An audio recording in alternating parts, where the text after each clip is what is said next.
오늘 말씀은 한 절입니다. 제가 한 절 말씀을 갖고 설교하는 경우가 거의 없었던 것 같은데요, 굉장히 특이하죠.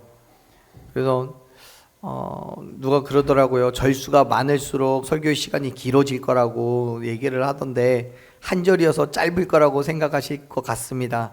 아닐 것 같아요.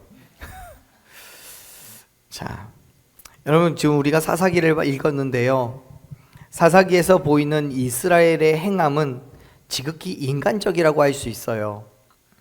연약함과 부족함의 전형을 보는 것처럼 사사기의 전반에 걸쳐서 이스라엘은 끊임없이 범죄하고 징계받고 회개하고 구원받고 또다시 범죄하고 징계받고 회개하고 구원받고 이런 사건의 순서를 매번 반복합니다.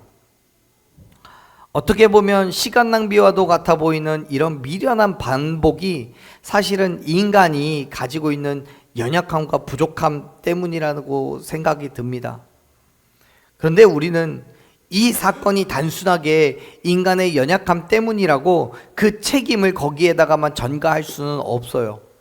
왜냐하면 우리는, 또 이스라엘은 얼마든지 그 연약함을 무시할 수 있을 만큼 하나님의 사랑과 은혜를 받았기 때문이에요. 예컨대 그들은 이미 에후스로부터, 또 그 이전에는 운니엘이라는 사사로부터, 그 이전에는 여호수아와 모세와 또 그 거슬러서는 요셉과 야곱과 이삭과 아브라함에게 이르기까지 오랜 세월 동안 하나님의 역사하심을 경험했었단 말이에요. 하나님께서 그들의 삶에 어떻게 역사하셨는지를 우리는 보아왔단 말이에요. 그리고 그 이야기가 전설처럼 전해 내려오는 것이 아니라 역사적인 사실로 서술될 뿐만 아니라 때에 따라서는 직접적으로 그 사실을 경험한 사람들도 있었습니다. 그렇기 때문에 그들이 인정하고 믿기만 하면 얼마든지 하나님 앞에 온전한 믿음의 삶을 살아갈 수 있어요. 믿기만 하면 돼요. 인정하기만 하면 돼요. 그런데 그럼에도 불구하고 이스라엘 백성들은요, 시간이 지나가면서 하나님을 떠납니다. 그들의 삶에 별다를 것 없는 평화로움이 계속되다 보니까 그 삶에 부어주시는 하나님의 은혜를 은혜로 인식하지 못하고 당연한 일상으로 받아들이는 거예요. 다시 말해서 분명히 그들 중에 함께 하심으로 말미암아 날마다 지키시고 보호하시는 그 하나님의 은혜가 있어요. 그런데 시간이 지나면서 본래부터 내게 존재했던 삶이라고 인식하는 거예요. 그렇죠, 여러분, 뭐 다 경험들이 있으시겠지만 목욕탕에 가서 뜨거운 온탕에 처음 발을 담그면 엄청 뜨겁죠. 하지만 온몸을 담그고 조금만 기다리면 그 뜨거움은 사라지고 따뜻해집니다. 인간이 그런 거예요.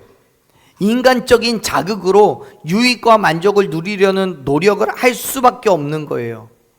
그렇게 이스라엘 백성들은 하나님 앞에서 또다시 범죄해요. 지금 이스라엘 백성들은 하나님 앞에서 온전한 예배를 놓쳤고 하나님의 말씀을 잊어버렸어요. 그들에게 주어졌던 그 은혜가 이제는 은혜가 아니라 일상이 되어버렸어요. 하나님 앞에 신실하게 예배하고 끊임없는 말씀으로 하나님의 임재를 경험하고 그 은혜를 유지를 해야 되는데, 오히려 세상의 편함을 쫓아서, 세상의 유익을 쫓아서 그래도 이 평안함이 계속될 거라고 생각하고 살아가는 것을 선택한 거예요. 결국 하나님의 은혜가 여전히 있음에도 불구하고 그 은혜를 잊어버릴 수밖에 없는 거예요. 사실 이스라엘 백성들의 이러한 행태는 사사기 안에서 매번 보이는 모습인데, 정말 놀라운 건 하나님께서는 이미 이들이 이렇게 할 줄을 아셨던 것처럼 경고를 하셨단 말이에요. 신명기 8장 12절부터 14절까지 말씀을 보면 이미 그 말씀이 경고되어져 있어요. 자, 한번 같이 읽어볼까요? 내가 먹어서 배부르고 아름다운 집을 짓고 거주하게 되며, 또 내 소와 양이 번성하며 내 은금이 증식되며 내 소유가 다 풍부하게 될 때에 내 마음이 교만하여 내 하나님 여호와를 잊어버릴까 염려하노라. 아멘. 그렇잖아요. 이스라엘 백성들이 가나안 땅에 들어가서 배부르게 먹어요. 등 따셔요. 물질의 풍성함을 누려요. 그때 하나님께서 염려하시는 게 뭐예요? 여호와를 잊어버릴까예요. 그런데 그런 일이, 이 경고가 어떻게 되는 거예요? 실제로 일어나고 있는 거예요. 그래서 하나님은 그들을 징계하셔요. 그러면 또 고통 가운데서 회개하고 용서를 구하고 하나님은 그들을 구원하시기 위해서 한 사람을 택하여 세우시죠. 그렇게 세워진 사람을 뭐라고 불러요? 사사라고 불러요. 그들로 인해서 하나님의 통치를 받는 거예요. 그런데 시간이 지나가면 또 하나님을 잊어요. 특히 이 사사가 죽으면, 그래서 공백이 생기면 그 기간 동안 하나님에 대해서 기억을 잊어버리는 거예요. 하나님은 그럴 때마다 또다시 또 다른 사사를 세우십니다. 그렇게 세운 사사들이, 사사기 안에는 총 12명이 나와요. 그 중에는 다른 사사들에 비해서 그다지 존재감이 없는 사사들이 6명이나 있어요. 여러분, 우리 12명의 사사들 중에서 여러분 정말 유명한 사사들 몇 명 손꼽을 수 있죠. 여러분이 기억하는 사사 누가 있습니까? 제일 진짜 유명한 사람, 그죠? 삼손. 또 유명한 사람 누구 있습니까? 사무엘도 사사, 마지막 사사입니다. 근데 사사기에는 등장하지 않기 때문에 12명에는 속하지는 않아요. 근데 여기서 또 유명한 사사는 기드온이라는 사사가 있죠. 사사기 안에서 가장 많은 분량을 차지하는 게 삼손이고요. 그 다음이 기드온입니다. 이 정말 유명한 사람들이에요. 근데 이런 사사들보다 존재감이 없는 사사가 6명이나 존재해요. 그들은요, 그 6명은 어떻게 사사가 됐는지, 무슨 일을 했는지 아주 자세하게 기록이 안 돼 있어요. 그 중에서도 오늘 우리가 함께 읽은 말씀의 주인공인 이 삼갈이라는 사람은요, 다른 사사들과는 다르게 단 한 절로 기록되어 있습니다. 말씀드렸던 짧게 나오는 존재감 없는 6명 중에 한 사람인데, 나머지 5명은 그래도 뭐 2절짜리, 4절짜리, 3절짜리 뭐 이렇게 있습니다. 또 그 사람들은 어디 출신인지도 나와요. 근데 이 삼갈은 어디 출신인지, 어떻게 사사가 되었는지, 심지어 이 삼갈은 삼갈이라는 명칭도 안 나옵니다. 그냥 삼갈이에요. 아나세 자손 삼갈, 이렇게 나와요. 이 삼갈이라는 사사가 몇 년을 이스라엘을 다스렸는지도 기록되어 있지 않아요. 다시 한번 읽어보겠습니다. 31절 말씀 같이 읽습니다. 에훗 후에는 아나세 아들 삼갈이 있어 소모는 막대기로 블레셋 사람 600명을 죽였고 그도 이스라엘을 구원하였더라. 아멘. 이스라엘의 두 번째 사사인 에훗이 모압의 왕인 에글론의 손에서부터 이스라엘을 구원한 후에 80년이라는 시간 동안 그들은 평온한 삶을 살았어요. 그런데 시간이 지나가면서 역시 말씀드린 것처럼 이스라엘 백성들은 하나님의 은혜를 잊어갑니다. 그래서 하나님은 블레셋을 도구로 삼아서 그들을 징계하시기로 작정을 하셔요. 그래서 블레셋의 고통을 받게 됩니다. 그때 이 삼갈이라는 사람이 등장한 거예요. 사실 삼갈이 하나님으로부터 사사로 부름받았을 때는 다른 사사들과는 조금 달라요. 무슨 말이냐면 앞에 기록되어 있는 에훗이나 또 다른 사사들이 하나님의 부름을 받아 등장했을 때는 분명히 그 앞에 있는 사사들이 죽은 이후예요. 누가 죽고 그 위에 누가 사사로 부름받았더라, 이런 식으로 나와요. 그런데 31절의 청을 보면 삼갈이 소개되는 그 시점에 에훗은 어떻습니까? 그냥 에훗 후에는 이렇게 나오지요. 에훗이요, 아직 안 죽었어요. 이 다음에 있는 4장 1절의 말씀을 보면 삼갈이 지나고 그 다음 사사인 드보라 때에 와서 에훗이 죽으니 라고 나와요. 이게 무슨 뜻이겠습니까? 삼갈이 사사로서의 사역을 감당할 즈음에 몇 살이나 됐는지는 모르겠지만 에훗이 살아 있었다는 거예요. 당신은 에훗이 사사로서 부름받아 사역하고 있던 때예요. 그런데 에훗을 놓아두고 삼갈이라는 사람이 아주 잠깐 등장을 하는 거예요. 그래서인지 삼갈은 에훗을 넘어선 관심을 얻을 수가 없었어요. 그는 지파도 알 수 없는 그냥 변방의 작은 농사꾼에 불과해요. 뭐 뒤에서 다시 말씀드리겠지만 그가 블레셋 사람들을 죽였던 그 소모는 막대 있잖아요. 그게 당시에는 소를 몰거나 땅을 일구는 쟁기의 구실을 하던 그런 농기구예요. 다시 말해서 이 사람은 농사꾼 혹은 목자로서 그의 손에 익은 기구를 가지고 블레셋과 대적을 했던 거예요.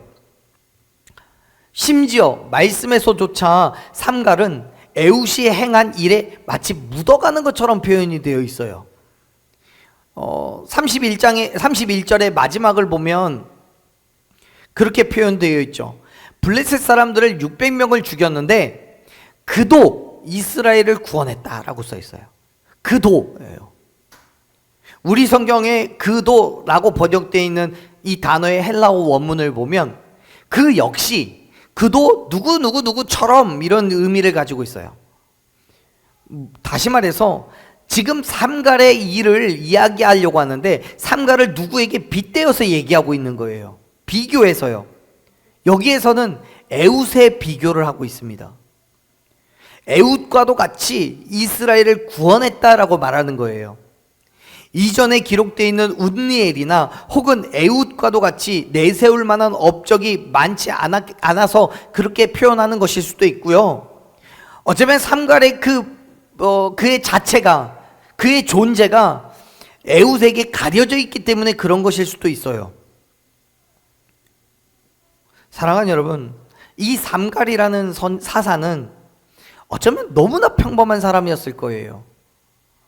그냥 조용히 자기에게 주어진 일을 열심히 하며 살아가는 그 삶 가운데 그냥 교회만 다니는 그런 사람, 조용히 묵묵히 아무 말 없이 존재감 없이 그냥 교회를 왔다 갔다 하는 사람이요.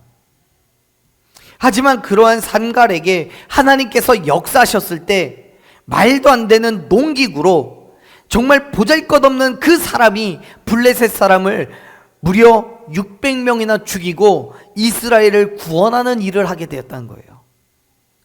그렇게 생각해 보면 그의 행적은 어느 사사보다도 높이 평가되어도 부족함이 없을 거예요. 사랑하는 여러분, 지금 여러분은 어떤 상태에 있습니까? 연약한 육체와 보잘것없는 환경 가운데 계십니까? 사실 오늘날 우리가 살아가는 그 시대가 있잖아요. 이 시대가 있잖아요. 작은 것을 살아남기가 어려워요. 아시잖아요. 뉴스를 보면 한참 나왔던 얘기들이 있어요. 대형마트가 아니면 장사가 안 돼요. 시장은 다 문 닫고요. 동네 슈퍼마켓 있는 거 보셨어요? 요즘 슈퍼마켓 찾기가 정말 쉽지 않아요. 이름 있는 학교가 아니면 안 돼요. 시골의 작은 학교들, 지방의 작은 학교들 애들이 없어요. 대학교요, 다 문 닫고 있잖아요. 대형 교회가 아니면 살아남기 쉽지 않아요. 그렇게 모든 것이 외적인 것에 집중됩니다. 그러다 보니 우리도 어느샌가 외형적인 것, 형식적인 것을 중요하게 여기고 있는 건 아닌가 혹은 반성을 해봅니다. 여러분, 크고 작은 게 문제가 아니잖아요. 많고 적음이 문제가 아니잖아요. 특히 하나님을 섬기고 그리스도인 된 삶을 살아가는 데 있어서는 정말 크고 작은 것, 많고 적은 것은 문제가 되지 않아요. 문제는 우리의 삶 가운데 하나님의 은혜가 있냐 없냐죠. 하나님의 역사심이 있냐 없냐죠. 사랑하는 여러분, 아무도 알아주지 않아도요, 누구도 나를 바라보지 않는다고 할지라도요, 하나님께서 저와 여러분 가운데 맡겨주신 그 일을 묵묵히 감당하는 저와 여러분 되기를 간절히 축원합니다. 하나님께서 역사하시면 정말 그럼에도 불구하고 그러한 저와 여러분을 통해서 크고 놀라운 일을 행해 가실 줄로 믿습니다. 근데 여러분, 삼갈에 대해서 묵상을 하면서 더 놀랐던 사실이 뭐냐면 이 삼갈이 삼갈의 가정이 일반적이지 않다는 거예요. 이 사람은요, 우상을 섬기는 사람의 아들이에요. 자, 말씀을 보면 지금 삼갈은 누구 아들이라고 되어 있습니까? 아낫의 아들이라고 되어 있죠. 근데 이 아낫은요, 삼갈의 아버지의 이름이나 또 어머니의 이름이 아니에요. 이 아낫이라는 이름은요, 당시 그 가나안 땅의 미의 여신입니다. 미의 여신, 아름다움의 여신이요. 삼갈의 부모는 이스라엘 사람이에요. 그런데 아낫이라는 가나안의 이방 우상을 섬기고 있는 중인 거예요. 그리고 그 우상에게 매우 심취한 나머지 자기 아들을, 이제 여기선 삼갈이죠, 삼갈을 그 우상에게 바친 거예요. 이스라엘 백성인데 이스라엘 백성처럼 산 것이 아니라 가나안 사람처럼 살아가고 있는 거예요.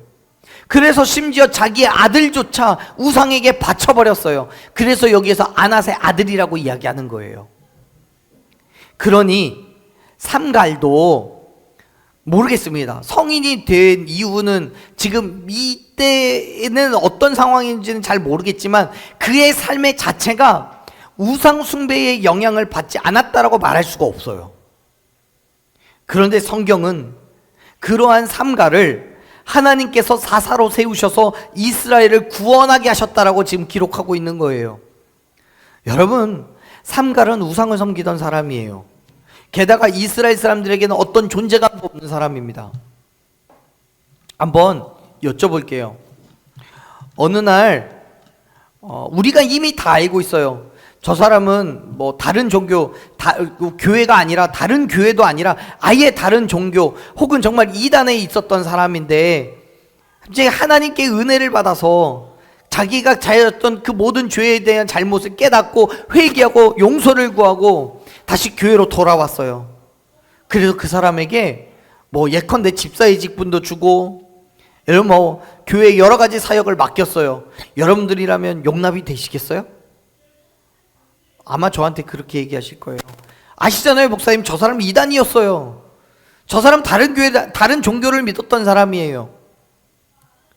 그 저 사람이 어떻게 교회의 중요한 사역들을 맡기겠습니까? 라고 저한테 얘기하실지도 모르겠어요. 그런데 하나님께서는 그러한 삼갈을 세우셨어요. 사사로 삼아주셨어요. 너무도 작고 연약한 사람이었는데요. 사랑하는 여러분, 우리가 사역가 갈 때에는 하나님께서 사용하시는 그 사람은 엄청난 지혜를 가진 사람, 큰 힘을 가진 사람, 많은 부와 명예를 가진 사람이라고 생각할 수 있어요. 네, 맞아요. 하나님께서는 그런 사람들 사용하셔요. 하지만 여러분, 그것과는 정반대로 너무도 미련하고 힘은 하나도 없고 부와 명예는커녕 다른 사람의 힘을 빌어서 다른 사람의 도움을 받아서야만 살 수 있는 그 사람을 통하여서도 하나님은 놀라운 계획을 이루어 가심을 믿으시길 바랍니다. 여러분, 정말 찾다가 못 찾아서 하나님이 찾다가 못 찾아서 아쉽지만 이 사람이라도 한번 써보자 해서 그 사람 사용하시는 게 아니에요. 하나님의 놀라운 계획은 우리가 가진 것이 없어도 하나님께서 필요한 것들을 다 채우셔서 당신의 뜻하신 대로 사용하심을 믿으시길 바랍니다. 고린도후서 4장 7절 말씀을 보면 우리를 뭐에 빗대어서 이야기합니까? 질그릇이라고 얘기해요. 그런데 그 질그릇에 하나님께서 무엇을 채워주셨대요? 보배를 채워주셨어요. 여러분, 내가 질그릇이에요. 그래서 내가 내 스스로 내 몸에다가 그 보배를 채울 수 있는 게 아니에요. 아무도 나를 알아주지 않고 아무도 나에게 귀한 것 주지 않지만 하나님께서는 저와 여러분에게 보배를 채워주셨어요. 그리고 심히 큰 능력이 어디에 있다고요? 하나님께 있다는 것을 우리로 하여금 알게 하신다라고 말해요. 그렇습니다. 여러분, 우리가 그렇게 작고 연약하지만 그럼에도 불구하고 블레셋과 같은 세상 가운데서 날마다 싸울 수 있는 이유는 그 능력이 나에게 있기 때문이 아닙니다. 내가 가진 것이 무엇이냐는 중요하지 않아요. 하나님께서 나를 통하여 어떤 일을 하시느냐가 중요한 거예요. 아멘? 그 무엇도 하나님의 계획을 막을 수 없고 그 무엇도 하나님 앞에서 작고 연약할 수가 없습니다. 왜요? 하나님께서 우리에게 채우시고 부어주실 것이기 때문에요. 하나님이 뭘 채워주신다고 얘기하셨어요? 보배를 채워주신다고 얘기하셨잖아요. 보배. 여러분, 지금 여러분은 하나님의 뜻을 따라 살아가면서 무엇이 작고 뭐가 연약합니까? 하나님께서 이러한 나를 통해서 어떤 계획을 이루어 가실지 여러분 믿어지지 않으십니까? 믿으시길 바라요. 염려하지 말고 걱정하지 말고 믿음으로 나아가시기를 바라요. 삼갈에게 역사하셨던 것처럼 너무도 작고 연약한 나에게도 하나님께서는 동일하게 역사하여 주시고 우리에게 넘차고 넘치도록 채우시고 부어주셔서 하나님께서 계획하신 대로 하나님께서 뜻하신 대로 사용하실 줄로 믿습니다. 아멘. 여러분, 사사삼갈에게 있어서 작고 연약한 건 그것뿐만이 아니에요. 그의 존재뿐만이 아닙니다. 앞에서 잠깐 말씀드렸지만 삼갈이 사용한 무기가 뭐라고요? 소모는 막대기예요. 당시에 그 소모는 막대기는 앞에서 잠깐 말씀드렸지만 당시에 발견되었던 유물이나 자료 같은 거를 보면 한 2m가 넘는 단단한 막대기에다가 소를 다루기 위한 뾰족한 금속 조각을 앞에다 달았대요. 그걸로 툭툭툭 치면서 자극을 주는 거죠, 소에게. 그래서 잘못된 길을 가려고 할 때마다 그 막대기로 길을 잡아주었던 거예요. 그런데 그 소모는 막대기로 삼갈은 무려 몇 명을 죽였어요? 600명을 죽였어요. 600명이나 되는 블레셋 사람을 다 죽여버렸어요. 삼갈을 혼자. 그렇다고 삼갈이 죽인 그 블레셋 사람들이 힘도 없는 어린아이거나 아니면 연약한 여자들이었다거나 그런 게 아니에요. 또 혹은 삼갈이 엄청나게 싸움을 잘하는 군인이었던 것도 아니에요. 그렇게 싸움을 잘하는 사사는 우리가 기억 속에 있죠. 삼손. 그 삼손은요, 나중에 뒤에 가서 보면 나귀 턱뼈로 블레셋을 1000명을 죽여요. 나귀 턱뼈를 가지고. 근데 우리는 이미 알잖아요. 삼손은 얼마나 힘이 센지. 물론 저도 본 적은 없습니다. 삼손 만난 적은 없습니다. 하지만 얼마나 힘이 센지는 알잖아요. 이 얘기 많이 들었잖아요. 근데 이 삼갈이 만약에 삼손처럼 그렇게 힘이 세다고 한다면 이 소모는 막대기로 600명 죽였다고 그럴 법해요. 하지만 삼갈은 그런 사람이 아니에요. 싸움을 잘하는 군인도 아니고 그렇게 힘이 센 사람도 아니었어요. 블레셋은요, 아무런 무기도 가지지 않고 저항 한번 하지 않고 삼갈에게 맞아서 죽은 거 아니에요. 삼갈은 가나안 땅을 공격하고 약탈을 시도하는 블레셋 군대를 맞서 싸워서 이긴 거예요. 뭘로요? 소모는 막대기로요. 이런 거예요. 어느 날 삼갈이 소를 치고 있었어요. 좋은 풀이 있는 곳으로 소들을 데려가서 먹게 하고 그 주변을 둘러보며 소를 공격할 짐승이 나오진 않는지 보고 있을 때예요. 그때 멀리서 흙먼지가 날리며 많은 사람들이 소리를 지르며 달려오는 걸 보게 됩니다. 분명히 그가 있는 그곳을 약탈하는 공격하는 블레셋의 군사들이었습니다. 순간 삼갈은 들고 있던 막대기를 휘두르며 칼과 창과 방패를 든 블레셋 군사들과 싸우기 시작해요. 당연히 처음에는 블레셋이 유리한 것처럼 보이겠죠. 그런데 시간이 갈수록 삼갈 앞에 목숨을 잃는 사람들이 늘어나게 됩니다. 뭔가 잘못되었다는 생각을 해요. 말도 안 되죠. 어떻게 칼도 창도 아닌 소모는 막대기로 쓰러지냐고요. 그렇게 삼갈은요 600명을 죽여요. 사랑하는 여러분, 하나님께서는 작고 연약한 삼갈을 통해서 역사하셨을 뿐만 아니라 정말 작고 연약한 무기로 무려 600명을 하나님께서 죽이셨음을 믿으시길 바랍니다. 그렇습니다. 소모는 막대기는 숲속이라면 수십 개, 수백 개나 찾을 수 있을 뿐만 아니라 아무런 힘도 없는 그저 소모는 데나 사용될 하찮은 거예요. 하지만 하나님께서 그에게 역사하신 순간 그 소모는 막대기는 블레셋의 칼이나 창보다 훨씬 더 위력적인 무기가 되었음을 믿으시길 바랍니다. 우리가 가지고 있는 거요, 우리 손에 들려있는 건 어쩌면 소모는 막대기만도 못한 것일 수 있습니다. 아무것도 가진 게 없어요. 너무도 작고 작아서 이런 걸 가지고 뭘 할 수 있겠나 싶을 수도 있어요. 그런데 여러분, 그것이 하나님의 도구가 되었을 때 우리를 대적하는 세상의 그 어떤 무기보다도 강력한 도구가 될 수 있음을 믿으시길 바랍니다. 하나님의 역사하심에 세상의 모든 것이 무릎을 꿇고 굴복하는 거예요.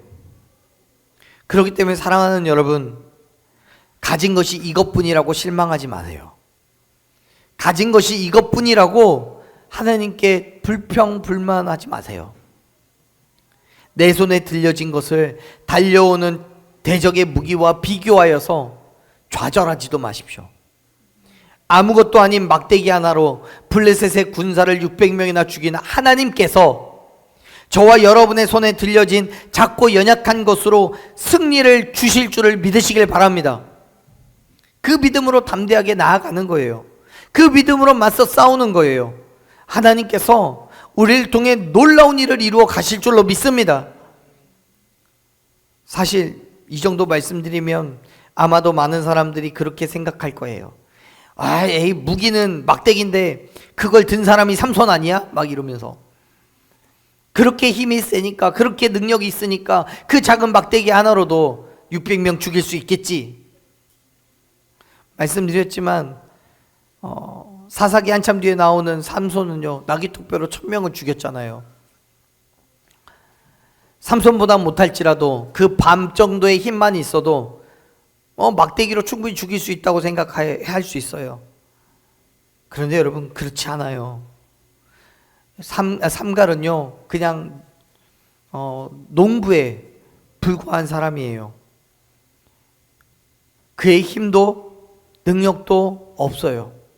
환경도 좋지 못해요. 쓸 게 없을 만큼, 성경이 기록할 게 없을 만큼 너무도 평범한 사람이에요. 그래서 우리가 읽었지만 사사기 3장 31절 딱 한 절 나오는 사람이에요. 삼갈은요, 이 이후에도 이 다음에도 없어요. 그런 사람이 막대기 하나 들었다고 순간 삼손처럼 된다는 건 믿기 어려운 얘기잖아요. 그런데 그렇게 되었어요. 사랑하는 여러분, 바울은요, 고린도전서 1장 25절에서 우리에게 말씀합니다. 하나님의 어리석음이 사람보다 지혜롭고 하나님의 약하심이 사람보다 강하다고요. 하나님께서 삶 가운데 함께 하셨을 때 아무리 하나님이 약하다 하지만 모든 이 어떤 사람보다도 누구보다도 강하신 분이라고 우리는 믿어야 돼요. 우리는 알아야 돼요. 그 하나님께서 우리와 함께 하실 때 우리의 생각과 지식이나 경험을 뛰어넘어서 정말 말로 다 할 수 없는 놀라운 일을 행하실 줄을 믿으시길 바랍니다. 그렇기 때문에 내 앞에 놓인 장애물과 나를 비교하여서 먼저 걱정하고 염려하지 마십시오. 사사기 41장 10절을 보면 뭐라고 기록하고 있습니까? 사사기 41장 10절 말씀 같이 한번 읽어보죠. 두려워하지 말라, 내가 너와 함께함이라. 놀라지 말라, 나는 내 하나님이 됨이라. 내가 너를 굳세게 하리라. 참으로 너를 도와주리라. 참으로 나의 의로운 오른손으로 너를 붙들리라. 아멘. 아멘. 이렇게 약속하셨어요. 나는 아무것도 할 수 없지만, 내가 가진 거는 겨우 막대기 하나에 불과하지만 그것이 하나님의 손에 붙잡혀서 하나님께서 뜻하신 대로 사용이 되면 반드시 놀라운 기적을 일으킬 거예요. 모세가 그의 손에 들려진 지팡이를 들어서 홍해를 가른 것 같이 상상조차 할 수 없었던 일이 하나님의 능력으로 현실이 되는 거예요. 삼갈이 그랬잖아요. 그는 아무것도 가진 게 없어요. 너무나 작고 연약한 사람이에요. 심지어 우상을 섬기는 부모에게서 양육을 받았어요. 그러나 분명하게 31절 마지막을 보면 그가 이스라엘을 구원했다라고 기록하고 있어요. 성경은요, 분명히 그가 이스라엘을 구원했다고 표현함으로써 그가 행한 그 능력이 하나님의 능력을 드러내고 있다는 거예요. 그와 동시에 이스라엘을 블레셋의 공격으로부터 지켜낸 거라고 확증하고 있어요. 그 말을 다르게 표현하면 하나님께서 삼갈에게 힘을 주시고 능력을 주셔서 모든 일을 행할 수 있게 됐다는 거예요. 사랑하는 여러분, 하나님께서는 저와 여러분을 통하여서도 동일한 일을 계획하고 계심을 믿으시길 바랍니다. 우리는 가진 것이 저 없고 작고 연약해요. 우리가 빛을 비춘다고 하지만 그 빛이 너무나 약해서 언제 꺼질지 몰라요. 하지만 여러분, 하나님께서 역사하시면 이 땅의 모든 어두움을 이기고 승리하게 하실 것입니다. 성냥개비 하나로 모닥불을 피우듯이 저와 여러분의 작고 연약한 그 빛으로 하나님께서는 크고 놀라운 일을 행하시는 거예요. 그렇기 때문에 사랑하는 여러분, 현재 우리의 상황과 형편으로 아무것도 할 수 없다고 좌절하지 마십시오. 주저앉아 있지 마십시오. 세상의 시각으로는 아무것도 할 수 없는 존재일지 모르지만 하나님께서 역사하시면 한 민족을 구원할 수 있음을 믿으시길 바랍니다. 저와 여러분이 하나님 앞에서 온전한 믿음으로 예수 그리스도의 죽으심과 부활하심을 믿음으로 나아가면, 말씀으로 우리의 믿음을 세워가면 반드시 하나님께서는 나를 사용하셔서, 이 교회를 사용하셔서 하나님의 크고 놀라운 계획을 이루어 가실 줄로 믿습니다. 오늘 저는 더 이상 저와 여러분이 우리의 환경과 처지에 매몰되지 않고 하나님의 역사심을 바라보며 나아가기를 소망합니다. 그래서 그 믿음의 자리에서 하나님께서 행하실 일을 기대하시기를 바라요. 나는 할 수 없지만 하나님께서는 하셔요. 나는 없지만 하나님은 가지고 계시잖아요. 하나님께서는 질그릇과 같은 우리에게 보배를 채워주시고 능력을 주셔서 우리의 삶을 통해 이 나라와 이 민족에, 그리고 온 열방에 하나님의 구원을 선포하게 하실 줄로 믿습니다. 그 믿음을 가지세요. 그리고 비전을 품으세요. 소망을 가지세요. 세상 가운데 하나님의 이름을, 하나님의 영광을 나타내는 그 일에 우리가 사용되게 해달라고 간구하시기를 바라요. 여러분, 작고 연약한 것으로도 됩니다. 아멘? 어쩐다고요? 작고 연약한 것으로도 된다고요. 돼요. 끝까지 하나님의 바른 길을 포기하지 않는다면, 담대하게 세상에 나아가서 하나님의 빛을 기꺼이 비추어 낸다면, 저와 여러분을 통하여서 하나님께서는 정말 말로 다 할 수 없는 놀라운 일을, 그 기적과도 같은 일을 행하실 줄로 믿습니다. 세상을 이기고 승리하게 하시며 하나님의 영광을, 또 하나님의 나라를 저와 여러분을 통해서 하나씩 하나씩 세워 가실 줄로 믿습니다. 그 믿음의 자리에 여러분 서 계시기를 간절히 축원합니다. 아멘. 우리 시간 함께 찬양으로 결단하며 나아갔으면 좋겠습니다. 사랑하는 여러분, 우리가 세상 가운데 살아가는 건 하나님밖에 없습니다. 하나님밖에 없습니다. 오직 예수 그리스도로 살아가는 겁니다. 그래서 우리를 그리스도인이라고 부르는 겁니다. 그 은혜가 없다면 우리는 단 숨을 쉴 수도 없고 세상을 살아갈 수도 없습니다. 이기는 거는 둘째치고요. 여러분, 우리의 삶의 모든 것 하나님께 내어놓으시기를 바랍니다. 그리고 하나님의 역사하심 가운데 날마다 그 발걸음을 하나하나 나아가는 저와 여러분 되기를 소망합니다. 은혜 아니면 살아갈 수가 없습니다. 하나님께 모든 걸 맡겨놓으십시오. 주님이 우리에게 참된 위로와 평안과 안식을 넘치도록 부어주실 줄로 믿습니다. 작고 연약한 것으로도 하나님은 그의 나라를 이루어 가십니다.